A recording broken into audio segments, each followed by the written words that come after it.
Yo, what's the haps? This is Apex, Benjamin, D'Souza, whatever you want to call me, man. I'm back with another think piece. I guess that's the phrase everybody's using. I like that. Think piece, right? And I'm talking about the Anthony Metcalf situation. The situation that happened at a recent high school track meet in Texas, I believe, where an argument between two students ensued. Things got physical. A weapon was brandished and used, and someone lost their life. Let me say this from the outset. A pinch of prevention is better than a pound of cure. Let me say that again. Hold on, let me turn this TV down. This mug is slapping right now. A pinch of prevention beats a pound of cure. What do I mean by that? Let me go back to another story that happened sometime, I want to say last year or sometime, and this happened in Chicago, where there was a mother, black woman, and she was the mother of some high school student. I don't know if the guy was 14, 15, or 16. He was somewhere around there, right? And she went out to, 24, because in Chicago, they got these 24-hour eat spots and whatnot. I went, where you can go in there, it could be 1 o'clock in the morning. You go in there, the counter, everything is behind bulletproof glass.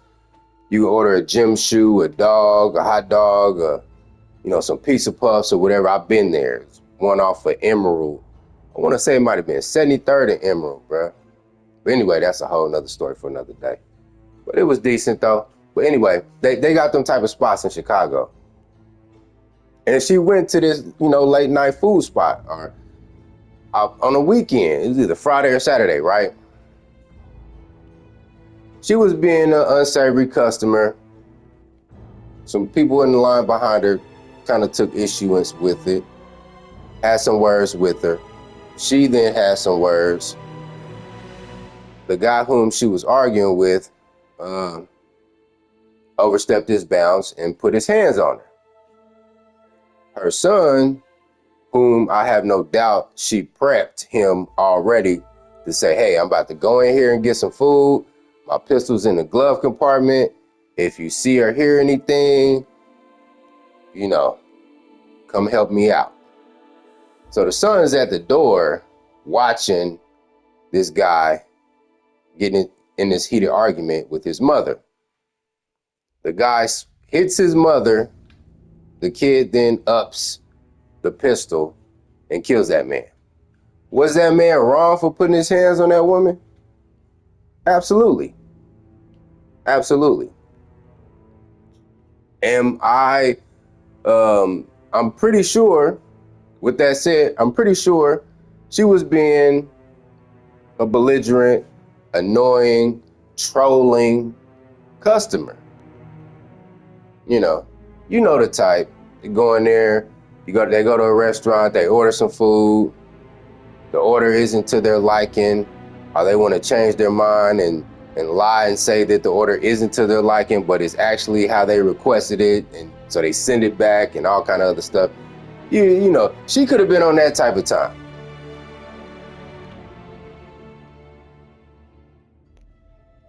With that said, that doesn't justify that man putting his hands on her.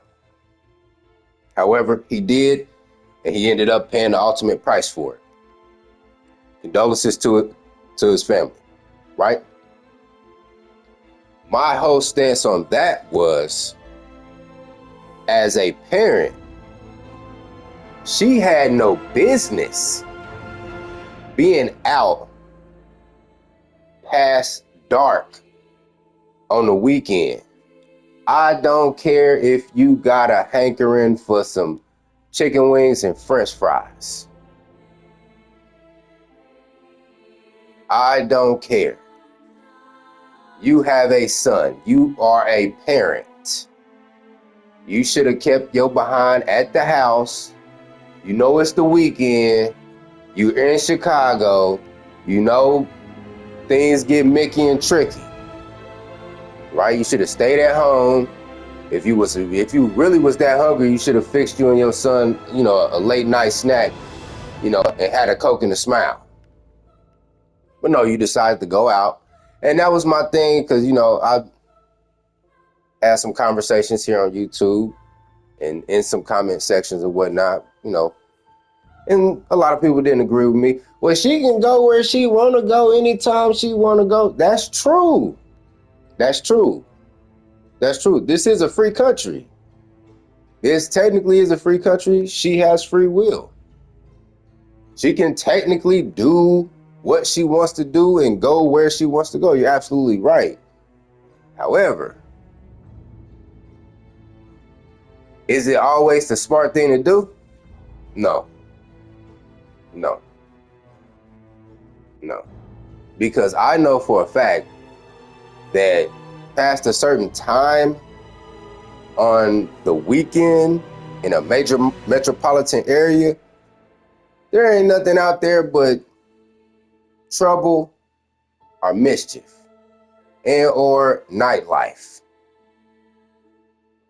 That, on a Friday night, Saturday night, whether it's Chicago, Kansas City, St. Louis, Memphis, if it's past 9 o'clock, 9, 10, 11 o'clock at night, if you not gearing up to go out and touch the town and get in the mix, you ain't got no business out.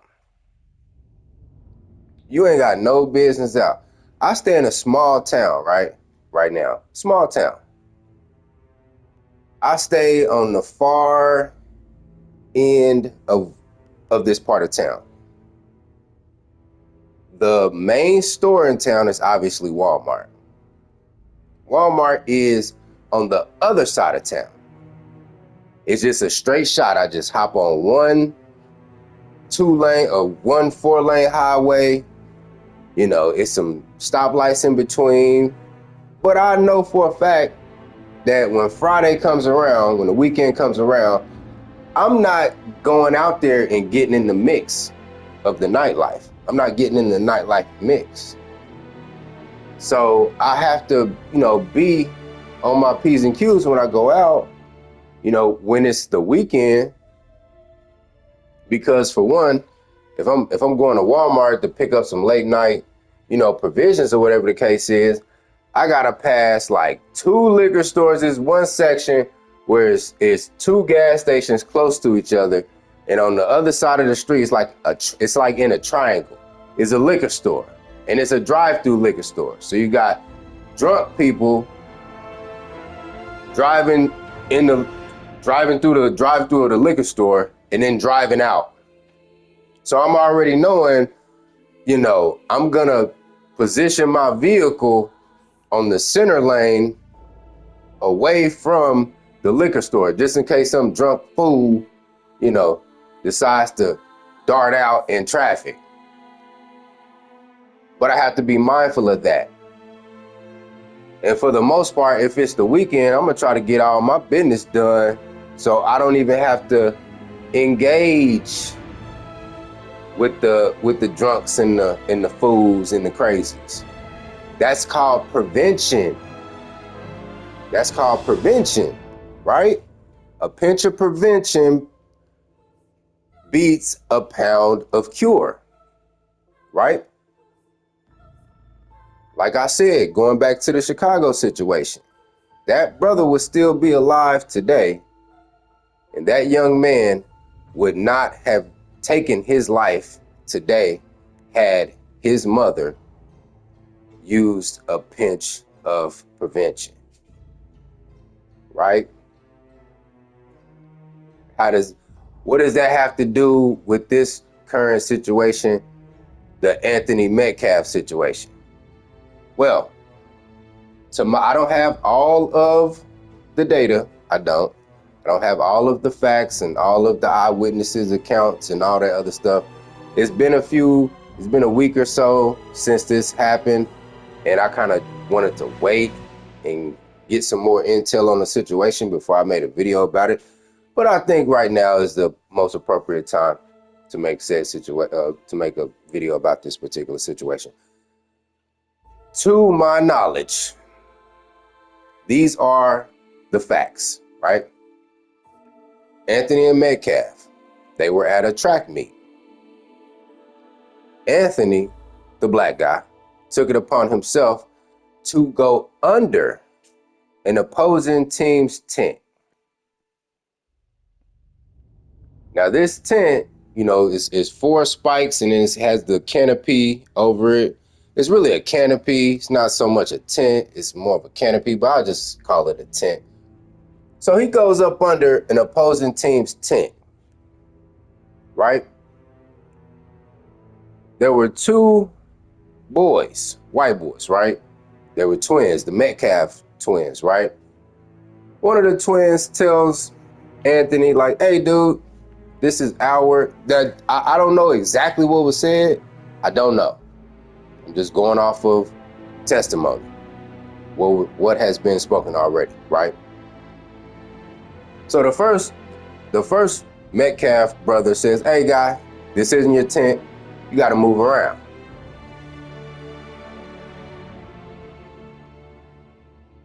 What was said next, from my knowledge, is that Anthony then replied with something not so polite.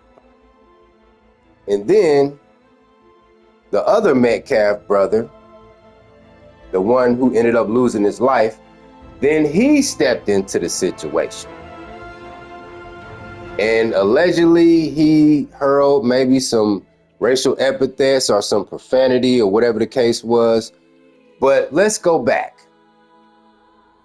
Let's go back to the point in time when the first Metcalf brother told Anthony to disperse. Hey, guy, this is not your tent. You need to move around. At that point in time, at that split second in time, Anthony should have said, oh, my bad, and got the fuck on, man. He should have got the fuck on. But no, his ego got to him, and he felt compelled to respond. And this is just my assumption, because this is how a lot of hood black dudes think, especially, and I'm not saying that he's a hood black dude. All right, I'll put it like this. This is how a lot of black people who don't have a lot of contact with other groups of people, they think that automatically other white people, other Latino people, other Asian people, other European people and whatnot, they think that they're just automatically afraid of them. You get what I'm saying? So I'm just assuming here, I'm just spitballing here. I'm not a lawyer. I'm not prosecuting the brother, and I'm not defending him either. I'm just stating the facts of what has been already, well, not necessarily the facts, but I'm just stating what's been presented. He could have de-escalated the situation. Like I said, he could have just been like, all right then, my bad. I got lost and got on. You get what I'm saying? But he got in his ego, and this is the number one, and this how I know he was up to some shady shit. Because this is how black folks operate, especially black folks that's up to no good. When you catch them in the act of doing something they ain't got no business doing, they think that if they just get loud and bluff you, that they'll, make you back down. You see this all the time in those shoplifting videos and stuff when they catch some bonnet wearing, dusty flip-flop wearing chick shoplifting out of Walmart. The sales associate stops her at the door, and she thinks, oh, she just gets sassy and gets loud that they're just gonna let you go. No, it don't work like that, sis. You know what I'm saying? And the situation is unfortunate, but it's not lost on me that this young brother, he probably seen his mother doing the same stuff. He probably done went shoplifting with his mother. His mother got caught at the desk, or at the front, and he seen his mother catch attitude with the sales associate and probably get let go. And he thought he could utilize that same stratagem by trying to outbluff these white boys. Not knowing that the second white boy who came into the picture, he wasn't going. So when he responded unsavory, allegedly, when he responded to the white boy request of, hey man, this ain't your tent, you need to move around. When he responded to that request to leave in a not so pleasant manner, he escalated the situation.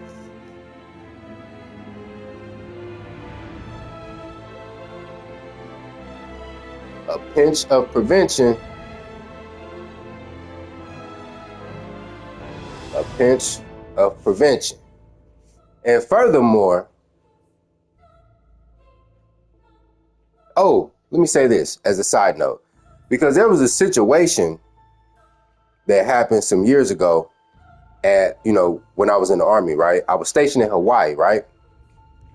And it was something very similar to this, very similar that happened, right? It was a guy who came to my company, came to my unit, right? And young guy, black kid, out of New York City. And he was of Caribbean descent. St. Lucia, to be exact. He was St. Lucia, right? And like I call these kids today, these punks, they're generation troll. They do a lot of provocative things just to get a rise out of people. That's just where we're at today. Everywhere you go, people have taken online trolling and brought it to the real world. Now, I wasn't there when this situation happened. It was just told to me what happened. So apparently, this guy and some other battle buddies of mine, they had went to the beach, right? So they go to the beach, and some locals have a canopy or a canopy set up on the beach, similar to the canopy that they were using at this track meet, right? This nigga, he just walks through their fucking canopy like he owns the joint. You get what I'm saying? And the locals approach him and they're about to fight him. If you don't know anything about Hawaii, G, if you are a mainlander, if you go there, I'm not saying take any mess, because a lot of them jokers, some of them jokers will give you some, some unwarranted mess. But if you cross game with them, they'll get on that with you. They really will. It's another story that happened in Hawaii. It was a mainlander, right? White guy. I don't know if he lived there or if he was on vacation. I'm guessing he was a mainlander because the white guys who lived there, they already know what time it is. He didn't know what time it was. He thought he was still on the mainland. Well, anyway, it's late at night, weekend night. He goes into a 7-Eleven and gets to popping off and cracking wise with the store clerk. Now the store clerk was a local. I don't know what type of Polynesian he was. He might have been like Samoan, Tongan, Hawaiian, Micronesian, or whatever the case was. He was something. He was something local, right? He was something Pacific Islander-ish, right? The store clerk pulls out a machete and severs this white dude's arm. Imagine that. You go to Hawaii for vacation and you come back missing a hand and part of your forearm is missing. You get what I'm saying? So you can't, you can't just go anywhere. You can't just throw your weight around. You can't just go anywhere and throw your weight around. That's not how that works. You get what I'm saying? So first and foremost, if you ask me, that kid Anthony had absolutely no business whatsoever under their canopy at all. At all.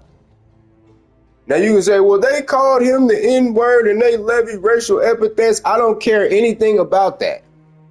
Yeah, okay, whatever, that's wrong. You shouldn't have been there in the first place. Furthermore, I'm just speaking for myself. As a competitor, now hold on, before I go any further, what was he doing up under their tent? I surmise, this is just what I think. It's just my opinion. This isn't facts, it's just my opinion. I think he was up under the canopy because the track coach, had instructed the Metcalf brothers to watch the canopy. I don't know if these guys were waiting on their event to be called, but they were on duty to watch everybody's stuff because everybody's stuff was under the canopy, book bags and whatnot. You know what I mean? So what is this black kid from another school doing up under their canopy? Why is he under there? I think he was under there trying to hit a lash, trying to hit a lick. He was trying to stain something. He was, probably go over there looking all suspicious, looking around, making sure, seeing if anybody's looking at him, so he can rifle through a few book bags and see if he can get, some little petty cash or a cell phone or something. And unfortunately for him, he got made. His cover was blown. And instead of just taking his loss and going ahead on about his day, he decided to escalate the situation until it inevitably turned deadly. But he had no business under their canopy anyway. What are you doing under there? Doesn't your school have a canopy?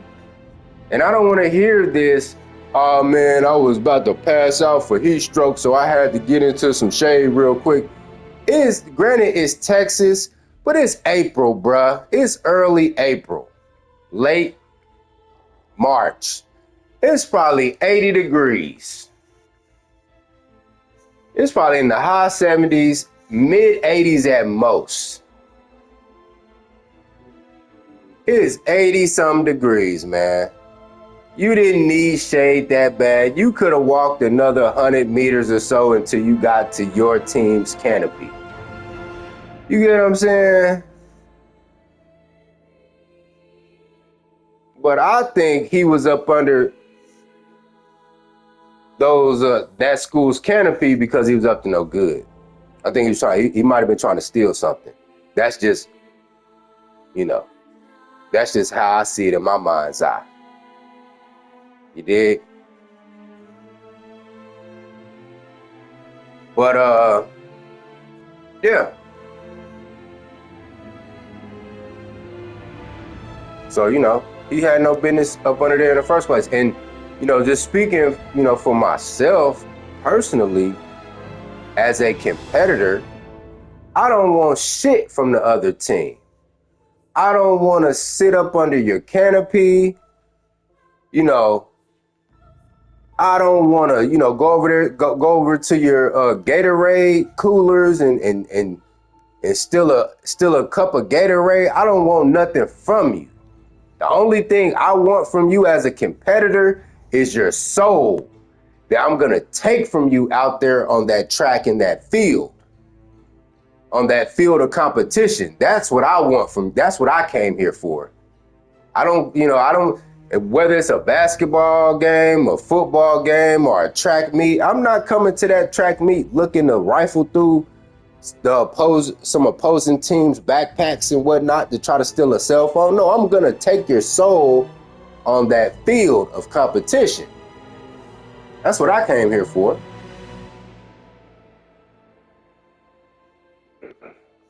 And now everybody's saying, well, he had a right to defend himself and what whoopty wham and out the bam. Yeah, he most certainly did. He did. And I'll say this. I'll say this much. Because it's probably gonna come out that, because there are, people are already trying to play the angle that Metcalf was a bigoted or a white supremacist, if you will. And I'm not defending him. I'm not. I'm not defending him in no way. If he's on that type of time, obviously it is what it is. And there is such thing as fighting words. You get what I'm saying?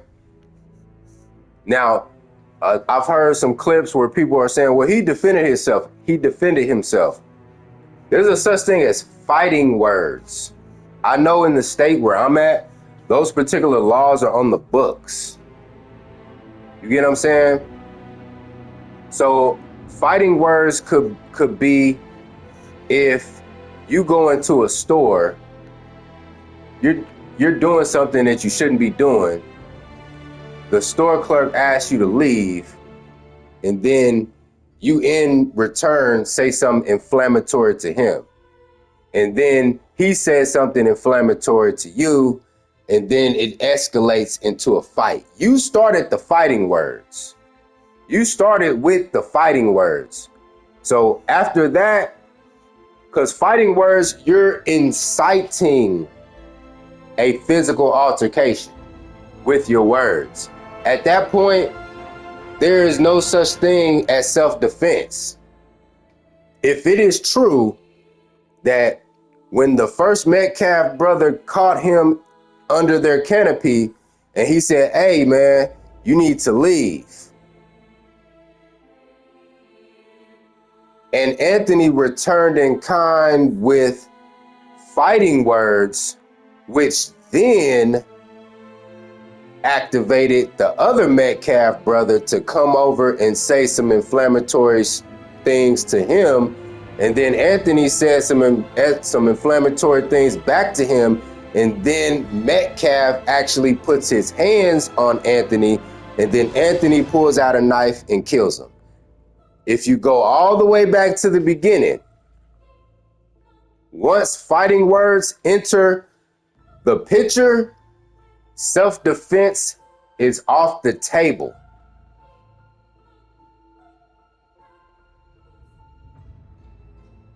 You get what I'm saying? Let me say this, man. Let me say this. And this was a true statement, and I like the way that this gentleman put it. But it was this boxer. I don't know if he's a professional or amateur, young brother. But, he was on TikTok. And his TikTok video, he was, shadow boxing and then talking over him shadow boxing. But he said that in the game of boxing, it's not necessarily about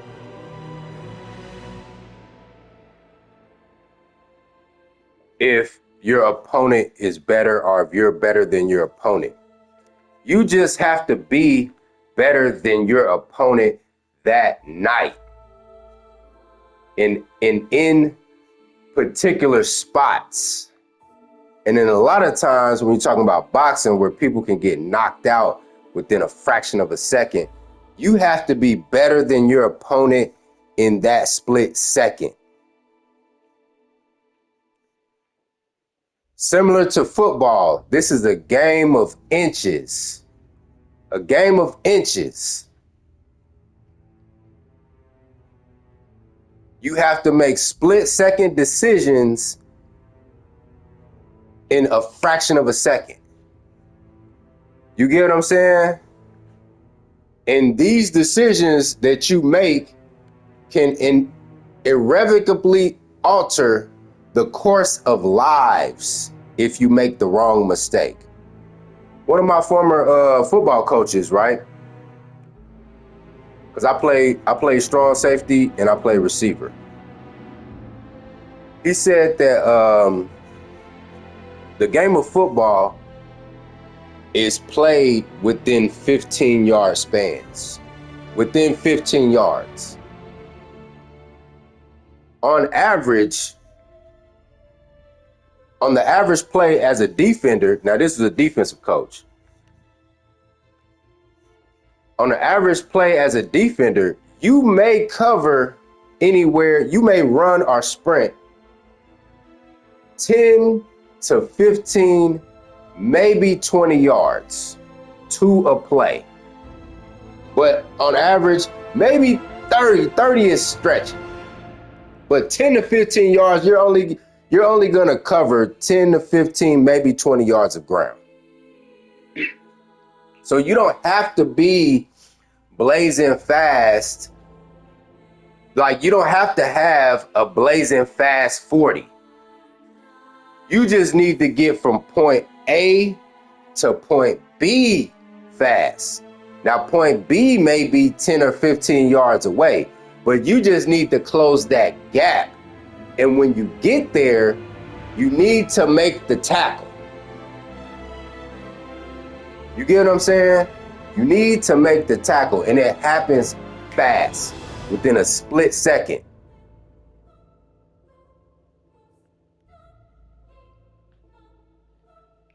And at that split second, when Anthony chose to not just simply walk away, but up the ante, if you will, in that split second, that's where he was wrong. That's where he was wrong. Now listen, I know a lot of people, especially the pro-blacks and the black pros and the hoteps and whatnot, they're gonna say, oh man, you's a coon ass nigga, you defending them white folks. No, I'm not. I'm not defending I'm not defending Metcalf or the Metcalfs or his brothers. Let me say this from the outset. I don't like none of y'all motherfuckers. I don't like niggas. I don't like white folks. I don't like Latinos. I don't like Asians. I have enough hatred. I have equal amount of hatred for all of y'all. I have equal amount of dislike and hatred for all of y'all. Let's start there. You get what I'm saying? I have a lot of unsavory things to say. I have a lot of unsavory things to say about black people, just like I have a lot of unsavory things to say about whites, Asians, Caucasians, Blasians, blue, black, blue, or green. I don't like none of y'all.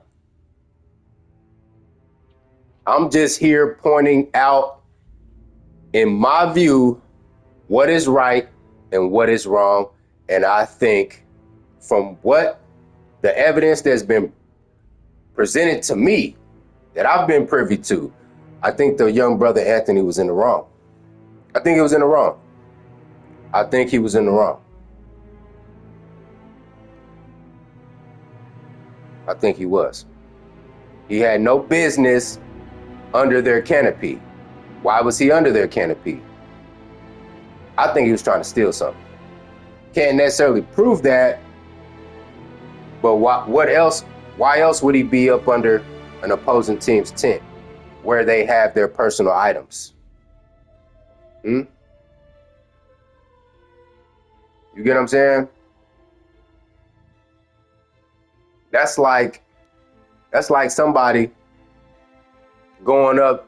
That's like you, right? Going up to, you're walking down a residential neighborhood that doesn't belong to you, and you go up to a car that doesn't belong to you, and you start kind of peeking in the window to see if it's, any items in there that you can bid or that you can, steal, right? The owner's watching you. The owner comes out and says, hey man, get away from my car, man. And instead of you being like, oh shoot, my bad, man, and just getting on down and leaving, you decide to say something back to dude. And now dude got his pistol on him, and he come, you know what I'm saying? And then violence ensues. Like, dude, you could have just got on with your business, man. Let me tell you this, man. Because my father told me this back in the day, long time ago, man. He said, man, back in the old country, he said cat burglars would strip down to a pair of shorts or Speedos, and they would put Vaseline or grease all over their body. They would put like, they would rub themselves down with chicken fat and grease. So when they broke in to somebody's house at night to steal some things, if the homeowner tried to apprehend them, they would be slippery enough to slip away and get away.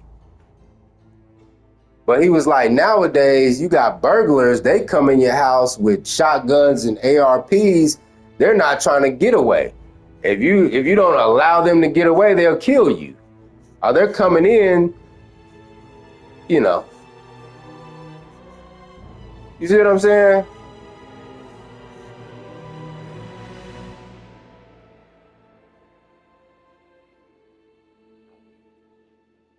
You see what I mean?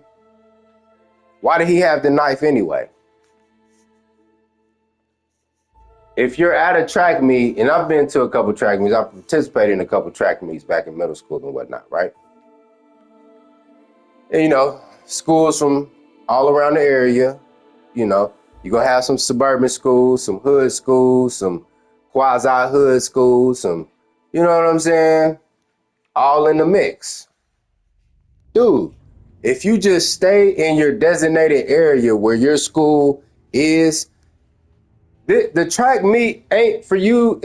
I mean, it's not a place where you out mixing and mingling.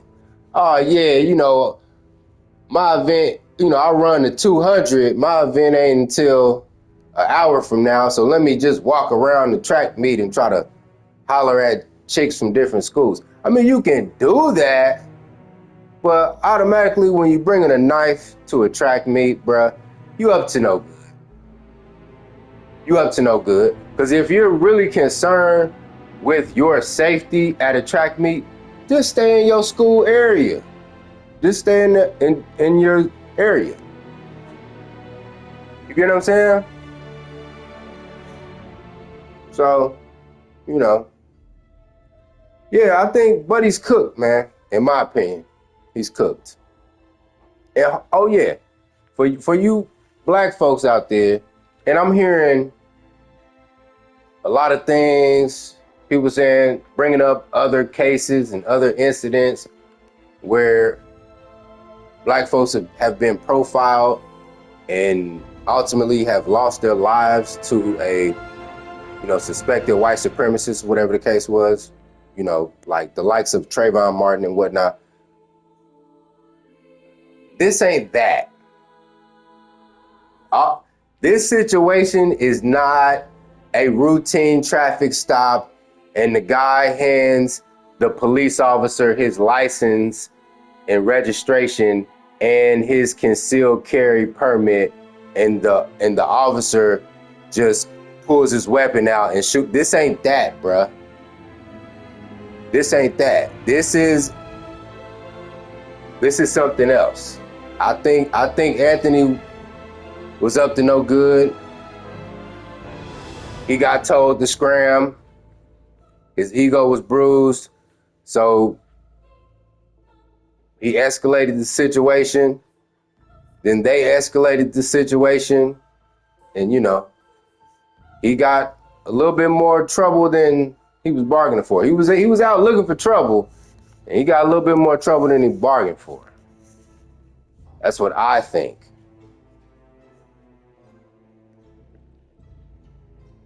And oh yeah, lastly, and I'm saying this not because I'm trying to be a white apologist or whatever, however you hoteps want to phrase it or whatever the case was. Let's flip it, right? Let's flip the scenario. Let's say it's a black school that's well off, and they have a track meet, and in comes a white school, a poor white school, and a white kid goes and tries to sneak up under the canopy of this rich white school. Of this rich black school. Just flip the races. Just flip the races, bruh. Everybody's gonna be like, nah, that little white dude that stabbed, Tyrone Jackson in the chest because he was told to get from up under their canopy, he was in the wrong. You get what I'm saying? Just take race out of it and just judge the actions. And just judge the actions. That's all I'm saying.